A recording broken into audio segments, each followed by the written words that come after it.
Hi hello welcome to my channel Siri vlogs. ఈరోజైతే meal maker కర్రీని కుక్కర్లో ఈజీగా ఎలా ప్రిపేర్ చేసుకోవాలో నేనైతే చూపిస్తున్నాను. ఇందులో ఏంటి స్పెషల్ అనుకుంటున్నారేమో, కొబ్బరి పాలు వేసి చేస్తానండి. చాలా చాలా టేస్టీగా ఉంటుంది.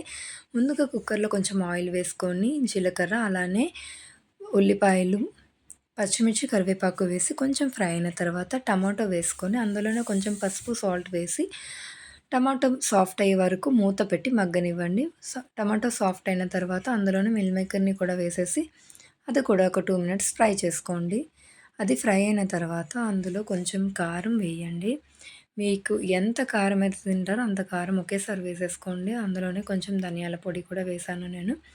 వేసి ఒకసారి అంతా కలిపేసుకోండి. కలిపేసి కొంచెం మూత పెట్టి ఆ మిల్ మేకర్ ఏవైతే ఉన్నాయో వాటిని లోపల వరకు కుక్ అవ్వనివ్వండి.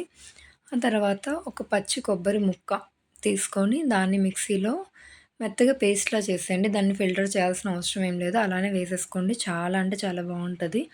ఫిల్టర్ చేసి ఉట్టి పాలు మాత్రం వేస్తే కర్రీ అంత టేస్ట్‌గా అయితే అనిపించదు. ఇలా వేసుకుంటే బావుంటది.